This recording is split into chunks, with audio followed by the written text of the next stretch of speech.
কি আর বলবো, ওই যে ডিম দেখতে পাচ্ছেন, কবুতরের ডিম। 17-18 দিন হলো, দেখি বাচ্চা ফুটে বের হয় না। তো পরে পরীক্ষা করে দেখি যে এগুলো বীজ ডিম হয় না।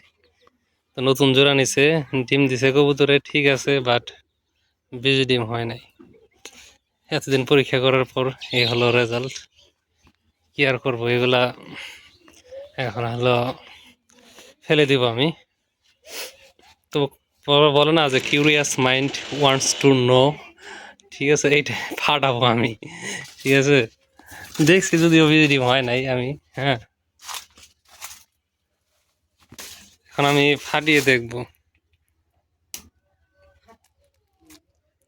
নষ্ট হয়ে গেছে, কিছুই নাই, দেখছেন, এই হাতে গন্ধ হয়ে যাবে। হ্যাঁ, পচার ডিম। এই কি কাম করলাম, এইটা কি ফাটিয়ে দেখবো নাকি, দেখি। কিছুই নাই, হাত দিয়ে ফেলি। হাত দিয়ে হাতে যে কবুতরের গাছ কাজ করতেছি, হাত দিয়ে রাখছি। এখন গোসল করা লাগবে। এই হলো অবস্থা, কোনো দিকে আইগান্তি নাই। 6-7 দিন যদি দেখতাম যে কি অবস্থা, তাহলে তো এই অবস্থা হইতো না, ঠিক আছে। ওরা হইতে যে এখন তোমাদের মন খারাপ করে লাভ নাই, তোমাদের বিজলি মানে এই যে পুরুষ, তুমি কেমন পুরুষ হইছো, হ্যাঁ। নতুন তো জোড়া নিছে, তো ঠিক মতো ম্যাটিং হয় নাই। এই হলো অবস্থা। এই যে ঘর পরিষ্কার করতেছে, এই যে দেখেন, যে ঝুড়িগুলা দিয়ে দিতেছি।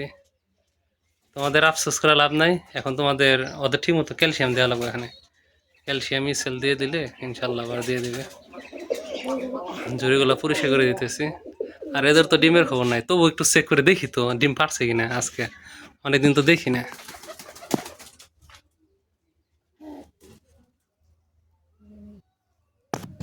দেখ,